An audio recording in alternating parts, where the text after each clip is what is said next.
Module हो चुका है, ये सेकंड मॉड्यूल होगा और इसमें जानना चाहेंगे कि क्या क्या आखिर पूरा क्या चीज़ है। तो पहला मॉड्यूल था इंट्रोडक्शन, कि पूरा इकोनॉमिक सर्वे में है क्या चीज़, और उसी के बारे में डिटेल्स पढ़ेंगे कि जितने भी मॉड्यूल्स हैं।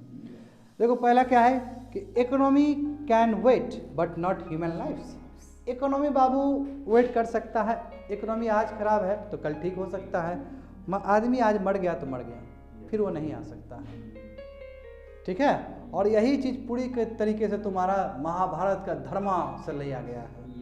Saving a life that is in jeopardy is the origin of dharma. जो दिक्कत में है और उसका लाइफ तुमने बचा दिया, वहीं से धर्म शुरू होता है। देखो I am acting as a Krishna इससे बढ़िया क्या हो सकता है। देखो अरे बताओ, इतने बड़े महान है ना, तो गुरु है, कृष्ण जी गुरु है। जो भागवत गीता का जो ज्ञान है, क्या बोले, वो तो अपने आप में बहुत बड़ा फिलोसॉफी है उसके अंदर। The year 2020 has witness a once in a century global crisis क्या है इन जेंडर्ड बाय द कोविड-19 पेंडेमिक। बताओ, जेंडर वाला दिमाग में है, हाँ नहीं इन जेंडर ठीक ही है। इसका मतलब क्या हुआ, देखो इसका मतलब क्या होता है। देखो 2020 हमने देखा है कि एक सेंचुरी में ऐसा आया हुआ, यानी कि एक सेंचुरी में, शताब्दी में ऐसा एक ईयर आया है जो कोविड-19 ने पूरी तरीके से हिला दिया, ख़त्म कर दिया 2020 को। कोई दिक्कत नहीं है, समझ गए। जो इंडिया का जो रिस्पांस रहा है कोविड-19 से लड़ने के लिए, ये पूरी तरीके से ह्यूमन प्रिंसिपल पे बेस्ड था, जहाँ पे महाभारत में कहा गया कि लाइफ बचाना जो कि दिक्कत में होते हैं, वहीं से तुम्हारा धर्म शुरू होता है। तो हमारे भारत ने पूरा महाभारत का फिलोसॉफी को अपनाया है, इकोनॉमिक सर्वे में कहा जा रहा है पहला वर्ड में, समझे। India recognise that GDP growth will recover from the temporary shock caused by the pandemic and human life that are lost can not be brought back. इसका मतलब टेम्पररी शॉकडाउन के बाद आराम से हम फिर से हम जीडीपी को ग्रोथ कर सकते हैं। जो इंसान जो मर जाएगा, जो मिट्टी में चला जाएगा, वो फिर वापस नहीं आएगा। इसलिए हम प्रिफर करेंगे कि आदमी को बचाना, ना बल्कि इकोनॉमी को बचाना। सही है, दुरुस्त है। तो वही सबसे बड़ा सवाल है, क्यों इतना स्ट्रिंजेंट लॉकडाउन लगा। बात समझे, क्यों इतना तगड़ा लॉकडाउन लगा, क्यों इतना लंबा लगा है, लागू हुआ है। इस पे भले ही तुम्हारा विरोधी लोग कुछ से कुछ बोले, बहुत जरूरी था। इसलिए जरूरी था कि अभी थोड़ा आप नीचे चले जाओ, आंकड़ा की थोड़ी बात करेंगे हम तुमसे, आगे जाओ। ये आंकड़ा देखो, ये आंकड़ा से, हाँ देखो ये आंकड़ा देखो, हाँ ये ग्राफ देखो कोमल। देखो इसमें तुमको एक चीज़ समझना होगा तुम लोग को, ये जो ग्राफ है, हाँ बिल्कुल ये देखो नंबर ऑफ केसेस। देखो हमने क्या किया कि लॉकडाउन लगा के, यदि हम लॉकडाउन नहीं लगाते, पहले लेमैन टर्म्स में समझो, यदि हम लोग लॉकडाउन नहीं लगाते ना, क्या होता, केसेस बहुत बढ़ जाता, हॉस्पिटल में लोग पहुंचते, वहाँ पे त्रासदी हो जाता, जो कि हुआ है इस बार। मान लॉकडाउन नहीं लगता तो हमको ऑगमेंटेशन करने का मौका नहीं मिलता, यानी कि हमको पहले से वो मौका नहीं मिलता उसको प्रिपेयर करने का। लॉकडाउन लगा के हमने प्रिपेयर करने का प्रयास किया। तो स्ट्रिंजेंट लॉकडाउन इसलिए इंपॉर्टेंट है। और इस ग्राफ में यही ग्राफ देखिए नीचे, graph I gave you graph, yes वो देखिए ये वाला ग्राफ, जस्ट सीधा ग्राफ। अब इसमें क्या है कि देखो हमने क्या किया, इसमें देखो management of covid across countries, ठीक है। इसमें देखो नंबर ऑफ केसेस बढ़ गया। अब देखो क्या है कि with protective measures and lockdown social distancing, क्या किया हमने, ग्राफ को घटा दिया, ये देखिए पीक पे था ये, ठीक है। और original health care system capacity तुम्हारा ऐसा था, और उसके बाद बढ़ाने के बाद, ये तुम्हारा लॉकडाउन लाने के बाद हमने क्या किया, हमने हर संभव प्रयास किया कि हम जो हेल्थ सिस्टम जो ओवरलोड हो सकते थे यदि हम लॉकडाउन नहीं लगाते, उसको हमने प्रयास किया कि इस तरह ऑगमेंट करने का कि आदमी आएंगे और चेकअप हो जाएगा इसका, फिर चले जाएंगे, फिर आदमी आएंगे, फिर चेकअप हो जाएगा, यानी कि हमने ओवर क्राउडेड होने नहीं दिया because of the stringent lockdown. ये ग्राफ का मतलब ये हुआ, समझे। तो वही है कि अब देखो flattening the curve provides valuable time to ram up. जो आपने कर्व को फ्लैट कर दिया है कि नहीं है, बिकॉज ऑफ द लॉकडाउन। जब आपने फ्लैट कर दिया तो उस समय आप अपना हेल्थ केयर फैसिलिटी को बढ़ा दिए, रैम अप कर दिया आप, है ना। उसमें वही तो बोला है कि रैम अप टेस्टिंग कर दिया, ट्रीटमेंट फैसिलिटी कर दिया। और ये कैसे हो रहा है, प्रोटेक्टिव मेजर्स और लॉकडाउन और सोशल डिस्टेंसिंग से हो रहा है। Loading the peak lowers the mortality bye avoiding the overloading the health care system, है कि नहीं है? वही तो लिखा गया यहाँ पे कि जो पीक लोअर हुआ है इससे क्या हुआ कि बाबू जो मोर्टेलिटी रेट, जो लोग मर सकते थे, ज़्यादा मर सकते थे, उसको कम करने का प्रयास किया गया और ये हेल्थ केयर सिस्टम पे डायरेक्ट ओवर क्राउडेड ना हो उसको भी रोकने का प्रयास किया गया है। समझे बात को? तो स्ट्रिंजेंट लॉकडाउन इसलिए इस कॉन्टेक्स्ट में इंपॉर्टेंट है as per the economic survey कि हमको फ्लैट को कर्व करने के लिए, ताकि उस समय हम बहुत सारा अपना हेल्थ केयर फैसिलिटी को ऑगमेंट कर सकते थे या करते, इसलिए हम लॉकडाउन लगा दिए वहाँ पे, अदरवाइज बहुत पीक पे चला जाता। अब आगे भी देख लो, अब तुमको समझ में आएगा कि इंडिया कितना अच्छा काम किया है। देखो आगे का आगे ग्राफ देखो, पहले ग्राफ देखोगे तब समझ में आएगा तुम लोग को। देखो हाँ ये देखो, अब देखो फिगर 12 जो दिया गया है तुम लोग को नीचे वाला, इसमें क्या है कि कोविड-19 के टाइम में डिफरेंट कंट्रीज ने किस तरह काम किया है और यदि कितने आदमी मरते और बिकॉज ऑफ योर एक्शन, आपके ये इंडिया का नहीं है, ये वर्ल्ड का है ग्राफ, आपके एक्शन के वजह से आपने कितना आदमी को बचा दिया, तो प्रेज देना होगा मोदी जी को आपको। इंडिया का देखो, इंडिया पहला कंट्री है जहां पे 37 लाख आदमी का जान बचा है Ramanand ji, because of the stringent lockdown. बड़ी बात है। और उसमें तुम्हारा रसिया देखो 24.7। अब देखो बाबू बुड़बक ट्रम्प को देखो, यूनाइटेड स्टेट्स का बाबू, ये आदमी गांडू आदमी क्या किया, 62.5 लाख ये लोग फालतू का मर गए। समझा? ये मरा है। निगेटिव मतलब क्या है कि आपने प्रयास नहीं किया, आपने प्रयास नहीं किया, समझ रहे हो ना, आपने प्रयास नहीं किया इसलिए नेगेटिव में चला गया वो। और प्रयास नहीं करने में देखो बहुत सारा है तुम्हारा। उसी तरह हम स्टेट्स का भी देखेंगे, अपना जो कंट्री का स्टेट्स है, तो देखे कोमल कितना हेल्प किया है। ये तुम्हारा वही तुम्हारा बोले ना, ये लाख में है तुम्हारा 37 हमने बचाया है, which is very good, which is very good side. समझ में आया ये चीज़? यस। अब ऊपर चलिए, अब ऊपर आपको भाषा समझ में आ जाएगा। चलो छोड़ो यार, चना क्या मतलब है तुमको? उसका बाबू उसका डेटा पे सबको लकुना है, उसका डाटा कोई गारंटी नहीं है, इसलिए नहीं लिखा होगा वहाँ पे। तो कुछ से कुछ बोलता है चाइना, चाइना के बारे में डाटा तो जानते हो ना, तो फिर तो क्या खोज रहे हो चाइना को? चाइना होगा भी तो गलत देगा वो। अब समझ गए ना? तो अब ये तुमको ये समझ में आ जाएगा सभी चीज़ ग्राफ समझने के बाद। देखो वाई स्ट्रिंजेंट लॉकडाउन, देखो India impose the most stringent lockdown at the very onset of the pandemic. Pandemic आते आते ही, शुरुआत के समय ही हमने बहुत ही स्ट्रिंजेंट लॉकडाउन लगा दिया था, जानते हो। पुलिस और उसमें पुलिस को मारा था। इवन बिफोर 100 केसेस वर रिकॉर्डेड, 100 केसेस से पहले हमने करवा दिया था, इसलिए कि ताकि वो पेंडेमिक कर्व फ्लैट हो सके, बता चुके हैं तुमको। और उस समय हमको मौका मिल जाता है हेल्थ और टेस्टिंग इंफ्रास्ट्रक्चर को मजबूत करने में, रैंप अप करने में। समझ रहा है? बात समझ रहा है? कितना मजेदार चीज़ है। देखो अल्टीमेटली कर दिया हमने इंडिया सक्सेस। अब इस ग्राफ को हमने पुस्ट कर दिया, सितंबर तक टाल दिया, यानी कि बीच में हमको मौका मिल गया, हमको मौका मिल गया अपने हेल्थ केयर सिस्टम को टेस्टिंग, उसका टेस्टिंग है, मास्क है, पीपी किट है, जो भी है उसको प्रोड्यूस करने में। तो हमने इस चीज़ को टाल दिया, इस संकट को टाल दिया।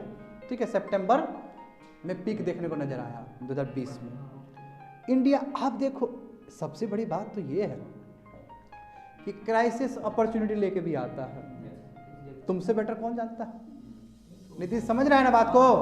ये देखो क्यों ऐसा क्यों बोल रहे हैं। भले ही हमारा हेल्थ केयर में आया, मगर इससे बहुत कुछ सीखने को मिला है। डिजिटल एजुकेशन देख लीजिए किस लेवल पे बड़ा है, ट्रांजैक्शन देख लीजिए, डिजिटल ट्रांजैक्शन गजब हुआ है कोविड-19 में। वर्क फ्रॉम होम, अब आईटी सेक्टर वाले घर से काम कर रहे हैं, यानी कि एक नया आपका हिस्टेरिसिस लुक तो लेकर आया ही ना। हिस्टेरिसिस लुक मतलब क्या होता है? एक इम्पैक्ट, हैंगओवर जो कि लंबा समय तक रहेगा। अब ये कोई नहीं बोलेगा कि घर बैठे कैसे काम कर सकते हैं, अब बोलेगा कि घर बैठे भी काम कर सकते हैं और ज़्यादा बेटर है। समझ रहे हो ना? यानी कि एक क्राइसिस अपॉर्चुनिटी में भी कन्वर्ट हो सकते हैं। उसी तरह सरकार के लिए भी, तो सरकार ने बहुत तरह प्रयास किया है। सरकार अभी बताएगी थोड़ी देर में, अपना लेखा जोखा देखिए, इसमें सरकार ने भी बहुत प्रयास किए थे। देखिए इसमें क्या है कि India transform the short term trade off between lives and livelihood. ये जो शुरू का जो जद्दोजहद हो रहा था जीवन को जीने में, माइग्रेशन लेबर जो हो रहा था, लोग आ रहे थे जा रहे थे, लोग भटक रहे थे, त्रासदी था कि नहीं था?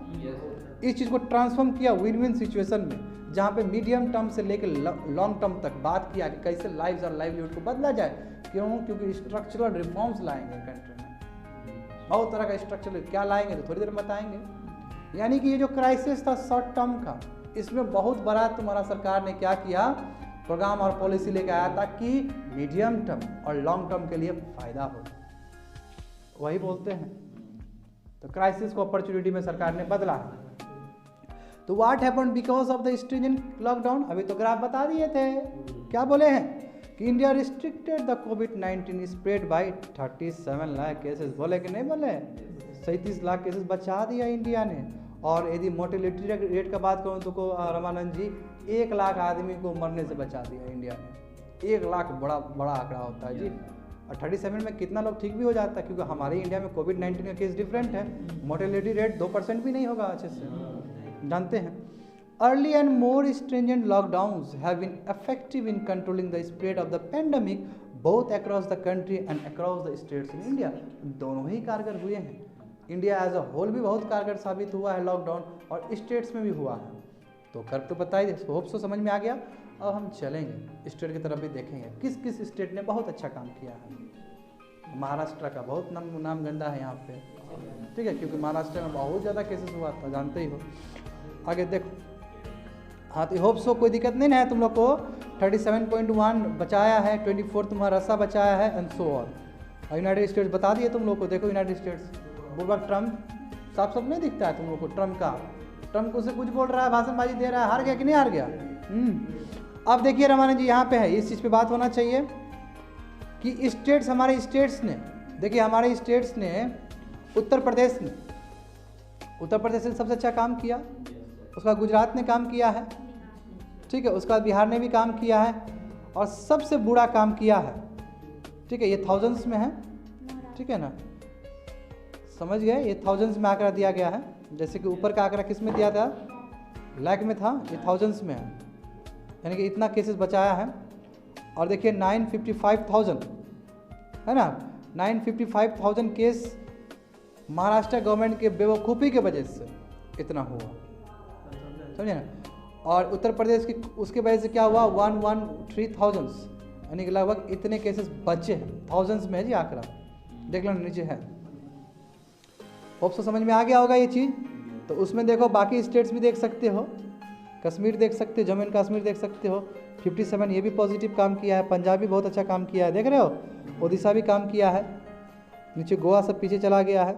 उसके बाद आंध्र प्रदेश ने, केरल में भी कोई अच्छा काम नहीं हुआ, देखो 145,000 जो है ना, 145,000 केसेस नहीं होने चाहिए, नेगेटिव केस चले गए वहाँ के लापरवाही की वजह से, कोमल, ठीक है ना, लापरवाही की वजह से जो एक्शंस लेने चाहिए थे लॉकडाउन में नहीं लिया गया, खुला छूट दे दिया गया, मार्केट को खोल दिया गया, ठीक है। सिक्किम भी नेगेटिव में, क्यों सिक्किम में नेगेटिव में इसलिए है कि मैं तुमको बता सकता हूँ इसका रीजन, क्योंकि सिक्किम ऐसा मात्र एक स्टेट था जिसको टच नहीं हुआ था लॉन्ग टर्म के लिए, लॉन्ग समय के लिए, मगर जो अचानक टच हुआ था बाबू बहुत ज़्यादा टच हो गया फिर सिक्किम।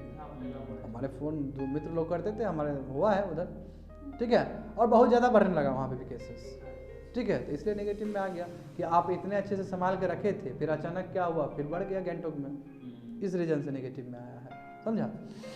देखो अब बात को समझो, यहाँ पे फिर से बात होगा कि states with stringent lockdown reduce the cases substantially, सही बात है ना। बिहार ने भी किया, बिहार में भी लॉकडाउन तो तगड़ा था, तगड़ा था, अच्छा खासा। अब बात करते हैं the significant correlation of the difference between the expected and actual cases and the death and the economic variables with the state level stringency index implies that the stringency of the lockdown had a causal impact on these outcomes। बिल्कुल सही सी बात है, वही बोल रहा है कि lockdown जो लगाए हैं उसका असर पड़ा है आदमी की लाइफ को बचाने में, वही सब चीज़ के बारे में बोला गया। तो अभी रवाना जी यही बात कर रहे थे कि शॉर्ट टर्म मेजर्स क्या था लाइवलीहुड के लिए, तो बहुत सारे चीज़ों से हमने उनको पहुंचाने का प्रयास किया था गरीब लोग को, आदमी लोग को, कि ये जो त्रासदी में आ गए हैं, परचेजिंग पावर ख़त्म हो गया है, तो परचेजिंग पावर ख़त्म हो गया है तो प्रोग्राम और पॉलिसी के अंतर्गत उसको लाया जाए। तो देखो क्या है, डायरेक्ट बेनिफिट ट्रांसफ़र किया कि नहीं किया गया था, जानते ही हो। पैंडेमिक के टाइम में प्रधानमंत्री गरीब कल्याण योजना पैकेज के अंतर्गत ठीक है।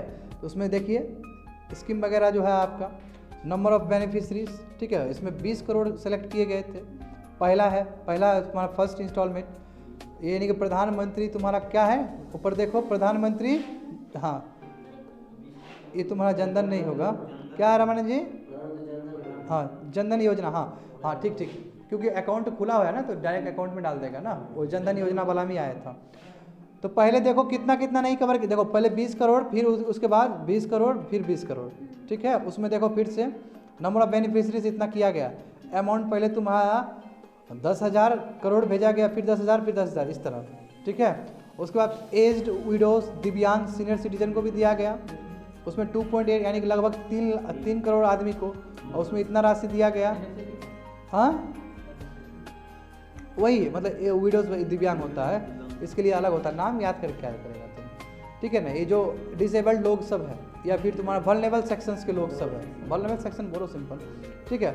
Front loaded payments to the farmers, हाँ किसान क्या बोलते हैं यार, नाम भूल गया, रुक, हाँ दिमाग ही नहीं आ रहा है। देखो तो तुम्हारा लगभग 9 करोड़ पहुँचाया गया, फार्मर्स को बेनिफिट पहुँचाया गया, उसका राशि देख लो तुम लोग, 17,000 तुम्हारा लगभग 18,000 कह सकते हो तुम, ठीक है। उसका building and other construction workers के लिए 1 यानी कि लगभग 2 करोड़ को सेलेक्ट किया गया, वही MG नरेगा सब्सिडी के द्वारा किया गया है, एंड सो ऑन।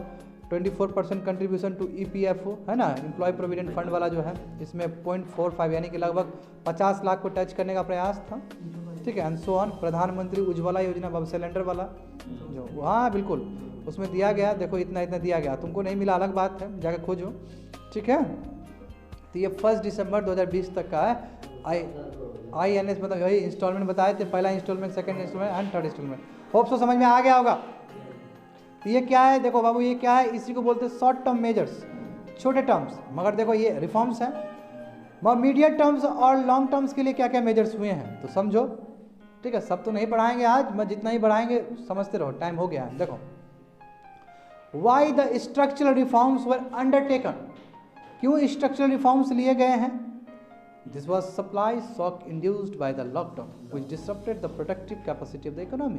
क्यों ना हो, देखो बात समझो, हमने हर समय इस क्लास में ये चीज़ बोला है कि रामानंद जी सप्लाई डिसरप्शन हो गया है ना, सप्लाई तो था डिसरप्ट कर गया, और डिमांड तो घटाई है, मगर सप्लाई टूट गया, क्यों, क्योंकि मोबिलिटी कम हो गया, ट्रांसपोर्टेशन कम हो गया, लॉजिस्टिक मोबिलिटी कम हो गया। तो यानी कहने का मतलब क्या हुआ, डिमांड तो मानते हैं घटा है, बस सप्लाई डिसरप्शन भी हो गया। और यही कारण है कि सरकार बार बार बोलती थी कि हम GDP क्यों हमारे नीचे गया, तो ये भी रीज़न है कि सप्लाई डिसरप्शन हुआ है। तो वही बात है कि वहाँ पे सप्लाई शॉक हो गया, वही डिसरप्शन हो गया बिकॉज ऑफ द लॉकडाउन। और वो आपका जो इकोनॉमी में जो प्रोडक्टिविटी होना चाहिए था, प्रोडक्टिव कैपेसिटी होना चाहिए, वो घट गया। क्यों बाबू, जब तक तुम अनाज बना के तुम अपना लॉरी में जाके तुम पंजाब नहीं जाएगा, इधर नहीं जाएगा, उधर नहीं पहुंच जाएगा, तो कहाँ से तुम्हारा इकोनॉमी बूम करेगा। जानते हो उस समय स्ट्रिंजेंट लॉकडाउन में तो आदमी एकदम कतार में लगा हुआ है ट्रैक्टर, ये स्थिति था। Number 1, this capacity needs to be strength to meet the bent of demand once it resumes.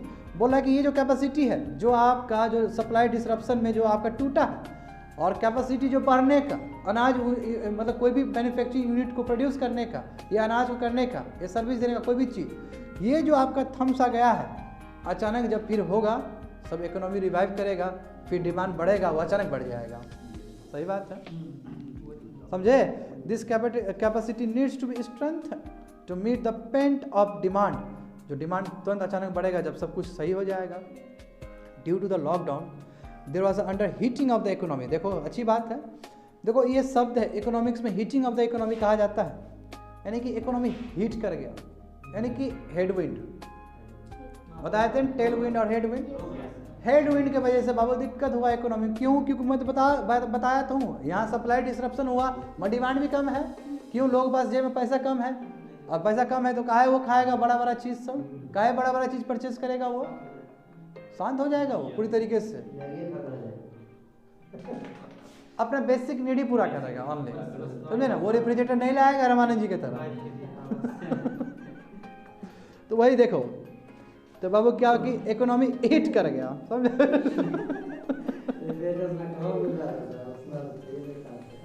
नहीं कई लोग का होगा ना, भाई ऐसा आदमी था, हम पीडीएस का चावल तक खाए हैं उसमें।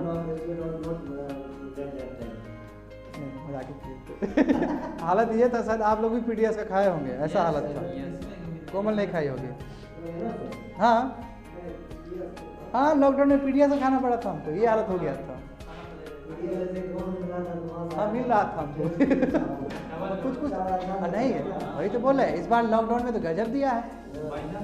अच्छा यही तो काम किया है कोमल तुम्हारा एफसीआई।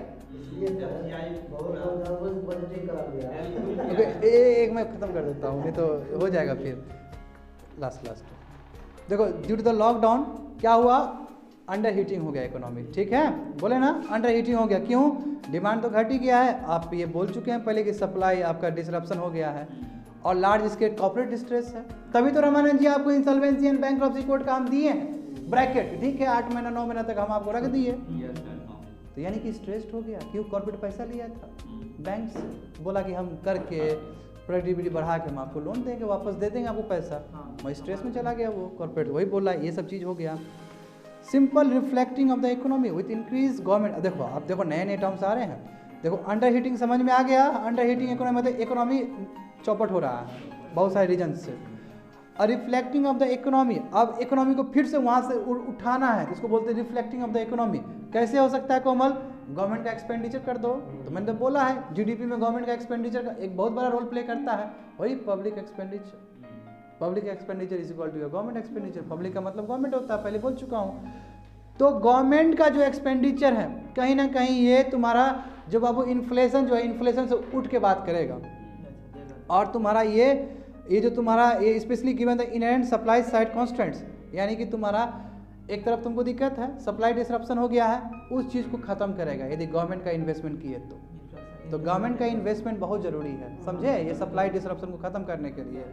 और इन्फ्लेशन जहाँ पे 7% फंस गया था, तो उस चीज़ को यदि राहत मिले आपको, उस चीज़ से आपको निजात मिले, तो हर संभव प्रयास होना चाहिए सरकार के तरफ से कि वो इंटरवेन करे और वहाँ से एक्सपेंडिचर करे। और इसी के पैकेज में आपको देखने को मिलता है, निर्मला सीतारमण आ रही है और प्रेस कॉन्फ्रेंस कर रही है कि हम पैकेज पे पैकेज दे रहे हैं, उसी का रिजल्ट है वो।